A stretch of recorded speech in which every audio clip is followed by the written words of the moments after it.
আখিরা যে ব্যক্তি আখিরাতের ফসল চায় নাজিদ লাহু ফি হারসিহি রব্বুল আলামিন তার ফসল অনেক গুণ বাড়িয়ে দেবেন সুবহানাল্লাহ। নাজিদ লাহু ফি হারসি, নাজিদ লাহু আল্লাহ পাক বাড়িয়ে দেয় ফি হারসি, তার এই ফসলের মধ্যে ফসল অনেক বাড়িয়ে দেয়। কিসের ফসল? যে আখিরাতের ফসল চায়। খুব খেয়াল, গভীর মনোযোগ। রব্বুল আলামিন বলেন যে আখিরাতের ফসল চায়, আল্লাহ পাক তাকে আখিরাতের ফসল বাড়িয়ে দেয়। নাজিদ লাহু ফি হারসি, অনেক বাড়িয়ে দেয়, পাহাড় পরিমাণ বাড়ায় দেয়। আল্লাহ রাব্বুল আলামিনের শেষাংশ হলো মান কানা ইউরিদু হারসাদ দুনিয়ার, যে ব্যক্তি দুনিয়ার ফসল চায়। কিসের ফসল? মান কানা ইউরিদু হারসাদ দুনিয়া, যে ব্যক্তি দুনিয়ার ফসল চায় রব্বুল আলামিন বলেন নুতিহি মিনহা, আল্লাহ পাক দুনিয়ার ফসল দেয়। আখিরাতের ফসল আল্লাহ পাক বললেন নাজিদ লাহু, আল্লাহ পাক অনেক বাড়িয়ে দেয়। কিন্তু দুনিয়ার ফসলের ব্যাপারে আল্লাহ পাক বলেন নুতিহি মিনহা, তাকে দুনিয়ার ফসল দেওয়া হয়, বাড়ানোর কথা কিন্তু আল্লাহ পাক বলে নাই। এখানেই বিষয়টা এখানে। আল্লাহ পাক বলেন যারা আখিরাতের ফসল চায় আমি আল্লাহ পাক তাদের আখিরাতের ফসলকে অনেক অনেক অনেক অনেক বাড়িয়ে দেব সুবহানাল্লাহ। আর যে ব্যক্তি দুনিয়ার ফসল চায় আল্লাহ পাক বলেন নুতিহি মিনহা, আমি দুনিয়ার ফসল তাকে দেই। তবে একটি কথা তোমরা জেনে নাও, সেটা হলো ওয়ামা লাহু ফিল আখিরাতি মিন নাসিব। ও বান্দা, তুমি জেনে নাও যারা দুনিয়ার ফসল চায়, দুনিয়ার ফসল দেই, তাদের আখিরাতে তাদের কোনো অংশ থাকবে না। ওয়ামা লাহু ফিল আখিরাতি মিন নাসিব, তাদের কোনো অংশ নাই আখিরাতের ফসলে। সুবহানাল্লাহ, আল্লাহু আকবার কাবীর। সম্মানিত হাজিরিন, হেদায়েত পাইতে অনেক কিছুর প্রয়োজন হয় না। দুই একটা কথায় দুই একটা নসিহতে হেদায়েত হয়ে যায়, ঠিক কিনা? এখন আমাদের জীবনের সাথে আমরা মিল করি, আমাদের হায়াতের জীবনের মধ্যে মিল করি। আমরা কোন ফসল চাই? আবার বলেন, বুঝতে পারেন নাই মনে হয়। আমরা এখন কোন ফসল চাই আল্লাহর কাছে? দুনিয়ার ফসল না আখিরাতের ফসল? বলেন, আবার বলেন। আখিরাতের ফসল আমরা চাই, আখিরাতের ফসল চাই। আল্লাহ পাক আমাদেরকে আখিরাতের ফসল দিবেন, সেখানে অনেক অনেক বাড়িয়ে দিবেন। আর যারা দুনিয়ার ফসল চাইবে আল্লাহ পাক তাকে দুনিয়ার ফসল দেবে, কিন্তু আখিরাতে তার কোনো অংশ থাকবে না। তাহলে আমরা ইন্তেকালের পরে যদি আমাদের আখিরাতের কোনো ফসল না থাকে, অংশ না থাকে, তাহলে আমরা কি সমস্যায় পড়ব না? বলেন, সমস্যায় পড়ব না? ও বন্ধুরে, কোন ব্যক্তি যদি বাজারে 1 কোটি টাকা নিয়ে যায়, 1 কোটি টাকা নিয়ে বাজারে গেছে, যখন কোন সদাই কিনছে, সদাই কোনো কিছু কিনছে, কেনার পরে তাকে যখন টাকা দিবে, পকেটে যদি কোনো টাকা পয়সা না থাকে, পকেটে হাতে দিয়ে দেখে পকেটে কোনো টাকা নাই, সাথে সাথে বান্দা আফসোস হবে কিনা? আফসোস করবে না? হায় আফসোস, 1 কোটি টাকা নাই, বাজারে আসছি, আজকে একটা টাকাও নাই। এখন আমি একটা সদাই কিনলাম, সেই সদাইয়ের টাকাও দিতে পারলাম না, আফসোস করবে না? ও বন্ধুরে, আল্লাহ পাক তোমাকে হায়াতি জিন্দেগির মধ্যে 50 বছর, 60 বছর, 100 বছর, 100 বছর বেশি সময় তোমাকে আল্লাহ পাক দিয়েছেন। এই সময়ের মধ্যে আল্লাহর জিকির ও ফিকিরের মধ্যে থাকা, আল্লাহর ইবাদত বন্দেগীর মধ্যে থাকা, আখিরাতের ফসলের মধ্যে থাকা, ইবাদতের মধ্যে থাকা, যতক্ষণ পর্যন্ত তোমার জিহ্বা থেকে একবার আল্লাহর নাম স্মরণ হবে, একবার সুবহানাল্লাহ বলবে, একবার আলহামদুলিল্লাহ বলবে, একবার লা ইলাহা ইল্লাল্লাহ বলবে, সুবহানাল্লাহ বলার কারণে, আল্লাহু আকবার বলার কারণে তোমার তামলাল মিজানের পাল্লা পরিপূর্ণ হয়ে যাবে। বুঝেন নাই? বুঝতেছেন তো কথাগুলা? তাহলে আমরা আখিরাতের ফসল চাই, ঠিক কি? আখিরাতের ফসল আমরা চাই। ও বন্ধুরে, দুনিয়ার ফসল কি? আল্লাহর হুকুম বাদ দিয়া, নবীর সুন্নত বাদ দিয়া যেই সকল কাজগুলো করা হয় সেটাই হলো দুনিয়ার ফসল। যেটা আল্লাহ এবং রসুল খুশি নাই সেটা কি আখিরাতের ফসল হতে পারে? বন্ধুরে, হতে পারে? কখন হতে পারে না। যেটা আল্লাহ এবং আল্লাহ রসুল খুশি সেই আমলটাই হলো আল্লাহ পাকের আখিরাতের ফসল, ঠিক কিনা? ও বন্ধু, তুমি খানা খাওয়া শুরু করবা, আল্লাহ রসুলের সুন্নাত অনুযায়ী, তরিকা অনুযায়ী চলবা, এর মধ্যে তোমার আখিরাতের ফসল হয়ে যাবে। মসজিদে প্রবেশ করবা, আখিরাতের নবীর সুন্নাত অনুযায়ী আখিরাতের ফসল হয়ে যাবে। আল্লাহর রাস্তায় দান সদকা করবা, আখিরাতের ফসল হয়ে যাবে। আর আল্লাহ এবং আল্লাহ রসুলের সুন্নাতের ব্যতিরেকে যা কিছু করা হবে সব কিছু দুনিয়ার ফসল হয়ে যাবে। ও বন্ধুরে, তোমাকে আর একটা কথা জানাচ্ছি, সেটা হলো সহিহ মুসলিম শরীফের মধ্যে একখানা হাদিস আপনাদের শোনাচ্ছি। আন আবি হুরায়রা রাদিয়াল্লাহু তাআলা আনহু قال قال رسول الله صلى الله عليه وسلم ان الله لا ينظر الى صوركم واموالكم। গভীর মনোযোগ, ان الله لا ينظر الى صوركم واموالكم ولكن ينظر الى قلوبكم واعمالكم। রাওয়াহু মুসলিম। মুসলিম শরীফের মধ্যে এখন হাদিস উল্লেখ করেছেন হযরত আবু হুরায়রা রাদিয়াল্লাহু তাআলা আনহু, তিনি বলেন আল্লাহ রাসূল ইরশাদ করেছেন, তিনি বলেন ক্বালা রাসূল সাল্লাল্লাহু আলাইহি ওয়াসাল্লাম ইরশাদ করেন, ইন্নাল্লাহ নিশ্চয় রব্বুল আলামিন লা ইয়ানজুরু ইলা সুওয়ারিকুম, রব্বুল আলামিন তোমাদের কারো চেহারার দিকে আল্লাহ পাক তাকায় না। কারো চেহারার দিকে আল্লাহ পাক তাকায় না মানে কত সুন্দর চেহারা, একবারে টসটসা যুবক, দেখলি তাদের দিকে যেন তাকিয়ে থাকতে মনে চায়, এরকম আছে কিনা? আছে না? আছে। সাইয়েদনা ইব্রাহিম আলাইহিস সালাতু ওয়াস সালাম একদিন তিনি তার মসনদে বসা, অনেকদিন পর্যন্ত মেহমান পায় না। দেখলেন যে 9 জন যুবক, 9 জন মেহমান, এত সুন্দর, এত সুন্দর, একবারে বেশি লম্বা না আর বেটেও না, মাঝামাঝি বয়সের, মাঝারি ধরনের 9 জন যুবক, 9 জন মানুষ, তাদের দেখলি যেন মানুষ তাকিয়ে থাকে, এরকম 9 জন মানুষ। 9 জন মানুষকে দেখে সাইয়েদনা ইব্রাহিম আলাইহিস সালাম খুশি হলেন, অত্যন্ত খুশি হলেন। মেহমানদেরকে বসতে দিলেন, আপনারা বসেন। ঘরের ভিতরকে বললেন একটা বকরি জবাই করে দিলেন, যাও বকরির ভুনা করে আনো আর ঘরের মধ্যে চাউলের রুটি বানাও। চাউলের রুটি, ছাগলের গোশত, ভুনা গোশত তৈরি হলো, মেহমানদের সামনে উপস্থিত করা হলো। মেহমানেরা কেহই খাবার খাওয়া শুরু করে না, কেহই খায় না। একজনে আরেকজনের দিকে তাকায়, আরেকজন আরেকজনের তাকায় আর মুস্কি হাসি হাসতেছে। সাইয়েদনা হযরত ইব্রাহিম আলাইহিস সালাতু ওয়াস সালাম এই 9 জন মেহমানের দিকে তাকালো আর চিন্তা করলো যে এক একজন আরেকজন তাকায় আর মুস্কি হাসি হাসতেছে, কেউ কোনো কথা বলতেছে না। ইব্রাহিম আলাইহিস সালাম বলতেছে, হে মেহমানেরা, দয়া করে আতিথ্য গ্রহণ করুন, দয়া করে খাবার শুরু করুন। এমন সময় মেহমানেরা সাইয়েদনা ইব্রাহিম আলাইহিস সালামকে বললেন, আল্লাহর নবী ইব্রাহিম, আমরা আপনাকে একটা 2টা মেসেজ দিতে আসছি। আমরা দুনিয়ার কোনো খাবার খাই না, আমরা মানুষ না, মানুষের সুরত ধরে আল্লাহ রাব্বুল আলামিন আমাদের ফেরেশতাদেরকে আপনার কাছে পাঠিয়েছে। বলেন সুবহানাল্লাহ। তো কিছু মানুষের চেহারা আছে না খুব সুন্দর, বলেন না কেন সুন্দর? আবার কিছু মানুষ আছে তাদের চেহারা সুন্দর করেছেন, আবার সুন্দরভাবে চাপ দাড়ি দিয়েছেন, ভালো করে সুন্দরভাবে দাড়ি দিয়েছেন, কিন্তু দাড়িগুলা একেবারে চাষা, একবারে এমন ভাবে হয়ে যায় যত তুমি দাড়ি চাষো না কেন তাতে তো কোনো দিন বয়স গোপন করতে পারবা না। পারবে?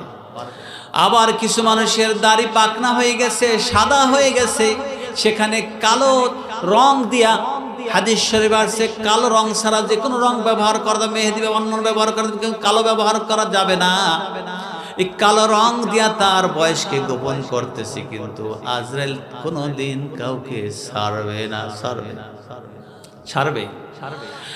রব্বুল আলামিন বলেন ইন্নাল্লাহা লা ইয়ানজুরু ইলা সুওয়ারিকুম, রব্বুল আলামিন কোন চেহারার দিকে আল্লাহ পাক তাকায় না, শুধু চেহারার দিকে তাকায় না, ওয়া আমওয়ালাইকুম, তোমাদের মাল সম্পদের দিকে আল্লাহ পাক তাকায় না।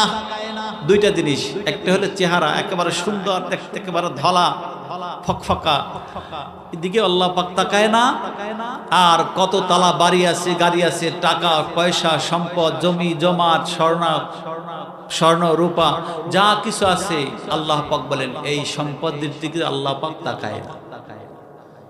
কথা কি বুঝতেছেন আমার মুরব্বী বাবারা? বুঝতেছেন কথাগুলো? আল্লাহ পাক বলতেছেন আল্লাহ পাক কোনো ওই সকল সুন্দর চেহারার দিকে তাকায় না, আর সম্পদের দিকেও তাকায় না। তাহলে তাকায় কোন দিকে? আল্লাহ রাব্বুল আলামিন ওয়ালা কিয়ানজুরু ইলা কুলুবিকুম, রব্বুল আলামিন তোমাদের কলবের দিকে আল্লাহ পাক তাকায়। বলেন সুবহানাল্লাহ, আরো জোরে আল্লাহু আকবার, নারায়ে তাকবীর, আল্লাহু আকবার, নারায়ে রিসালাত, ইয়া রাসূলুল্লাহ মুহাম্মদ রাসূলুল্লাহ। আল্লাহ রাব্বুল আলামিন বলেন বান্দার কলবের দিকে আল্লাহ পাক তাকায়। বলেন সুবহানাল্লাহ। কোন কলবের মধ্যে আল্লাহর জিকির আছে, কোন কলবের মধ্যে আল্লাহর প্রেম আছে, কোন কলবের মধ্যে রাসূলের ভালোবাসা আছে, রব্বুল আলামিন ওই কলবের দিকে আল্লাহ পাক তাকায়, ওই কলবের দিকে আল্লাহ পাক নজর করে। আল্লাহর নজর যখন ওই কলবের মধ্যে পড়ে যায়, ওই বান্দা সাধারণ বান্দা হয় না, ওই বান্দার ওলিতে পরিণত হয়ে যায়। ওই বান্দা যখন আল্লাহর কাছে কোনো কিছু প্রার্থনা করে, আল্লাহ রব্বুল আলামিন সাথে সাথে কবুল করে না। এরকম ঘটনা আছে না? আপনার হইলে আল্লাহর ওলির দরবারের কাছাকাছি সারসিনা দরবার শুধু বাংলাদেশের না, সারা বিশ্বের জন্য একটা রোল মডেল হিসেবে আল্লাহর ওলির দরবারে কোনো সন্দেহ আছে কি? আছে কি? ও বন্ধুরে, এই দরবার যখন প্রথম শুরু হয়েছে, এলাকার মানুষ ধুতি পরতো। আপনারা জানেন না মুরব্বী বাবারা, আমি কি বলবো, ধুতি পরতো না, টিকলি পরতো। এগুলা মানুষদেরকে দাওয়াত দিয়া দিয়া বুঝাইয়া শুনাইয়া এরপরে এই টুপি পরাইছে, লুঙ্গি পরাইছে, সুন্নতি লেবাস পরানোর ব্যবস্থা করেছে কারা? সে সারসিনার আলা হযরত পীর সাহেব কিবলা মরহুম নিসার উদ্দিন আহমদ রহমতুল্লাহ আলাইহি। তিনি আস্তে আস্তে করে মানুষদেরকে দ্বীনের দাওয়াত দিতে আস্তে আস্তে করে তারা দ্বীনের দাওয়াত পেয়েছেন। ঠিক কি? ও বন্ধুরে, এই দরবার থেকে অসংখ্য আল্লাহর ওলি হয়েছে, অসংখ্য আল্লাহ ওয়ালা হয়েছে, অসংখ্য পীর মাশায়েখ হয়েছে। এই দরবারে আমার দাদা হুজুর বিশ্বাস কিবলা আব্দুল মুন্সি সাহেব, তিনি এই দরবারে বায়াত হয়ে তাকে আল্লাহ পাক এমন নেয়ামত দিয়েছেন, তিনি যেটা বলতেন আল্লাহ পাক সেটা কবুল করেন। বল সুবহানাল্লাহ। আমার দাদা জানার কথা বলতেছি, আমার বাড়ি ভান্ডারিয়া তেলিখালি। আমার দাদা জানার কথা বলতেছি, ওলির কথা বললাম না, এখান থেকে পাইছে। তাই এখানে কি অবস্থা বোঝেন, হেডকোয়ার্টার কি অবস্থা। এই হেডকোয়ার্টারে আসার কারণে আমার দাদার মর্যাদা আল্লাহ পাক এমন বাড়িয়েছেন যে তার বাড়ির এলাকায় কোনো চোর ঢুকতে পারতো না। চোরে নারকেল গাছ থেকে নারকেল পারে, ওখানে সারা রাত দাঁড়িয়ে রয়েছে, ওখান থেকে যাওয়ার সুযোগ ছিল না। বুঝতেছেন? আমার দাদার আবার তারা 4 সন্তান, আমার বাবা, আমার চাচা দাদা, তারাও আল্লাহর ওলি ছিল, আল্লাহর বন্ধু ছিল। রায়ন্দার মরহুম ছোট হুজুর পেশা কেবলা এই দরবারে আসছেন আগে, মুরব্বী যারা তারা জানেন রায়ন্দার দরবার। আমার সে চাচার অসংখ্য কারামত রয়েছে, অসংখ্য কারামত, একটা না হাজারো কারামত রয়েছে। তাই হেডকোয়ার্টার থেকে এখানে আসে কিছুদিন থাকার পরে তাদের ফয়েজ পাইয়া তাদের অবস্থা যদি এইটা হয়, তাই এখানের অবস্থা কি বলেন? কিন্তু আপনারা তার কাছাকাছি, কিন্তু বাড়ির দ্বারের অবস্থা অনেক সময় এটা ভালো লাগে না। না, আল্লাহর ওলিদের দরবারে যান, ওলিদের দিকে সুনজরে তাকান, আদবের সহিত তাদের সাথে কথা বলেন, দেখবেন কিসমত খুলে যাবে, কপাল খুলে যাবে। ঠিক কিনা? ও বন্ধুরে, রব্বুল আলামিন বলেন আল্লাহ রাব্বুল আলামিন বলেন, ও পৃথিবীর মানুষ, তোমরা কে কালো, কে ফর্সা, কে লম্বা, কে খাটো? রব্বুল আলামিন বলেন, আমি এদিকে তাকাই না, বরঞ্চ তাকাই তোমাদের কলবের দিকে। কার কলব আল্লাহর সাথে ঝুঁকে আছে, তাল্লুক মা আল্লাহ, আল্লাহর সাথে মহব্বত আছে। কাফরি ওই হাফসি বেলাল একবারে কালো, মাথার চুলের চেয়েও কালো, এত বেশি কালো। সেই কালো মানুষটা যদি আযান না দিত, মদিনায় পৃথিবীর মধ্যে আযান হয় না, ঠিক কিনা? বেলালের ঘটনা জানেন না? বেলাল যদি আযান না দিত, আযান আর সে পৌঁছে নাই। অথচ বেলাল ছিল কি পরিষ্কার কালো, হাফসি গোলাম, কিন্তু তার কলবের মধ্যে আল্লাহর মোহাব্বত, ভালোবাসা ছিল, ঠিক কিনা? সম্মানিত হাজরিন, আমি সূরা শুরা থেকে মাত্র একটা আয়াত কারিমা তেলাওয়াত করি। সূরার 20 নম্বর আয়াত, কেবল তাফসীর শুরু করলাম, এখন পর্যন্ত কিছুই বলতে পারি নাই। তো সময় সংকীর্ণতার কারণে সামনে বলতে পারবো না, ভবিষ্যতে যদি বলার সুযোগ দেয় বলবো। তো 2-4টা কথা বলে শেষ করে দিচ্ছি, সময় দিয়েছি আমার আধা ঘন্টা। তো হাফসি বেলাল সে কুৎসিত মানুষ ছিল, কালো মানুষ ছিল, কিন্তু বেলাল আযান না দিলে কি দুনিয়াতে আযান হয় না, আরশে আজিমে আযান পৌঁছে না। কিন্তু বেলালের কণ্ঠের চেয়ে আরো সুন্দর কণ্ঠওয়ালা সুললিত কণ্ঠে আযান দেয়, মদিনা শরীফ আযান হয়েছে, কিন্তু আরশে আজিমে আযান পৌঁছে নাই, পৌঁছে নাই। এই জন্য বন্ধুরে, হতে পারো রিকশাওয়ালা, ভ্যানওয়ালা, ঠেলাওয়ালা, কুলিওয়ালা, যদি হও আল্লাহওয়ালা, তোমার জন্য জান্নাতের সব দরজা খোলা। ভ্যানওয়ালা দরকার নাই, কোটিপতি দরকার নাই, তুমি গরিব মানুষ, দিনমজুর, তোমার মধ্যে যদি আল্লাহর ভালোবাসা, রাসূলের প্রেম ভালোবাসা থাকে, তুমি এই দুনিয়াতে বসে কথা বলবা, সাথে সাথে আরশে আজিমে পৌঁছে যাবে। বল সুবহানাল্লাহ। কিছুদিন আগে মোকামিয়া দরবারে গিয়েছিলাম। মোকামিয়ার হাসান রহমতুল্লাহ আলাইহি, হাসান পাগলা নামে যা বলতো, এই নদীতে যে ডুব দিয়েছে, মানে সাঁতার কাটছিল, নদী ভেঙে যায়, সেখানে গিয়ে একটু জিয়ারত করলাম, কলিজাটা ঠান্ডা হয়ে যায়। সে পাইছে কোত্থেকে? এই সারসিনা দরবার থেকে তো পেয়েছিল। হাসানকে বলছিল পেশা হুজুরকে বলা, তাকে হাসানকে উঠাও, তার না যদি নদী পাড়ি দেয় তাহলে পুরো নদী ভরে যাবে। সে নদী ভাঙ্গা বন্ধ হয়ে গিয়েছিল না, গিয়েছিল না? এই জন্য আল্লাহর ওলিদের সাথে মহব্বত রাখবেন, ভালোবাসা রাখবেন, গোপনে প্রকাশ্য সব সময় আল্লাহর জিকিরে ফিকিরের মধ্যে থাকবেন, সুন্নতের মধ্যে থাকবেন। প্রত্যেকটা সুন্নাত এক একটা অধ্যায়, এক একটা অধ্যায়, এক একটা সুন্নাত, এক একটা অধ্যায়। সুন্নাত মুস্তাহাব প্রত্যেকটা আমল করার চেষ্টা করার। সম্মানিত হাজিরিন, আজকে রাসূল সাল্লাল্লাহু আলাইহি ওয়াসাল্লামের এক একটা সুন্নাত নিয়ে গবেষণা করে ওই সকল গবেষক তারা মুসলমান হয়ে যাচ্ছে। রাসূল সাল্লাল্লাহু আলাইহি ওয়াসাল্লামের একটা হাদিসের গবেষণা করে কানাডায় 103 জন বিজ্ঞানী মুসলমান হয়ে গেছে, একটা হাদিসের গবেষণা করে। যে হাদিসটা কি? আল্লাহ রাসূল বলছেন যে জাবাল উহুদ নুহিব্বু, অর্থাৎ জাবাল উহুদ পাহাড়, আমি রাসূলকে ভালোবাসি, আমি রাসূল উহুদ পাহাড়কে ভালোবাসি। উপর থেকে স্যাটেলাইট ফিট করে এই হাদিসের উপর গবেষণা করে দেখছে যে উহুদ পাহাড়ের মধ্যে কি আছে, সেখানে তো পাথর, সেটা আবার রাসূলকে ভালোবাসি আপনি। আল্লাহু আকবার কাবীর।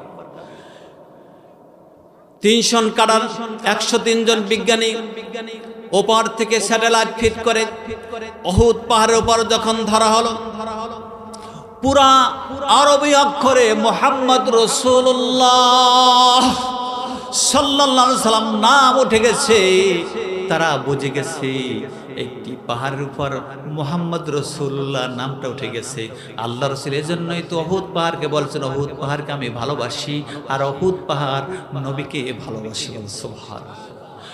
উহুদের ময়দানে, উহুদের যুদ্ধে যখন অসংখ্য সাহাবী শহীদ হলো, আমার নবীর দান্দান মোবারক যখন শহীদ হয়ে গেল, রাসূল যখন বেহুশ হয়ে পড়ে গেলেন, সাহাবায়ে কেরাম রাসূলকে ধরে আস্তে আস্তে করে তো অহুদ পাহাড়ের উপর উঠালেন। অহুদ পাহাড় এরকম কাঁপতেছে, থর থর করে কাঁপতেছে। আল্লাহ রাসূল বললেন, অহুদ রে তুই কি জানো রে তোর উপর কি আছে? তোমার উপর নবী আছে, তোমার উপর সিদ্দিক আছে, তোমার উপর শহীদ আছে। বল সুবহানাল্লাহ। আমি সেদিকে যেতে পারবো না সময় সংকট কারণে, কারণ আমাদের মাঝে সারসিনার উজ্জ্বল নক্ষত্র আমাদের মাঝে আছে। এই জন্য এখানে আমি মনে করি বেয়াদবি হবে, আমি সামনে অগ্রসর হতে চাচ্ছি না। তো একটি কথাই বলে যাচ্ছি, দেন আদব রাখবেন, ইমান দুরস্থ রাখবেন, সঠিক রাখবেন, ইমান আমলের সহিত চলার চেষ্টা করবেন, বিবি সাহেবকে পর্দায় রাখবেন।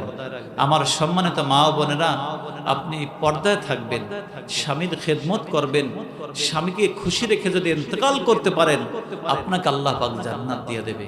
আল্লাহর হুকুম পালন করার পরে স্বামীর খেদমত। আর বন্ধুদেরকে বলবো, মাতা পিতা যাদের আছে মাতা পিতার খেদমত করবেন না, মাতা পিতাকে খুশি রাখবেন। মাতা পিতাকে খুশি রাখলে আপনার জন্য আল্লাহ পাক জান্নাতের ব্যবস্থা করবেন।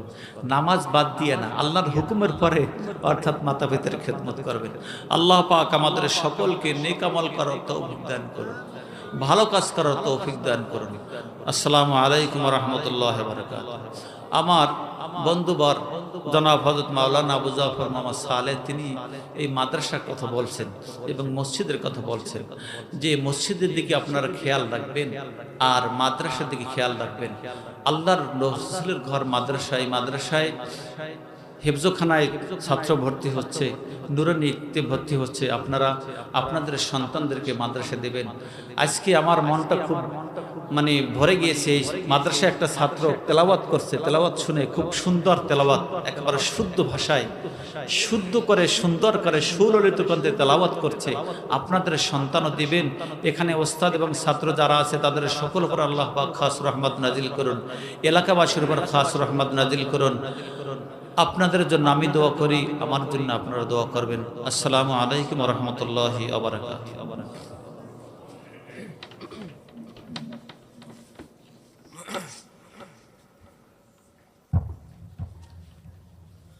আলহামদুলিল্লাহ, এতক্ষণ পর্যন্ত আমরা জনাব হযরত মাওলানা ইমদাদুল হক মহসিন, উনি নারায়ণগঞ্জে আমাদের মাঝে গারমোরা কেন্দ্রীয় মসজিদে ছিলেন, তো ওনার ওই যে ভান্ডারিয়া মাদ্রাসা সাইকোলজি প্রভাষক পদে। সম্মানিত উপস্থিতি, আপনাদের সামনে এখন গুরুত্বপূর্ণ আলোচনা পেশ করবেন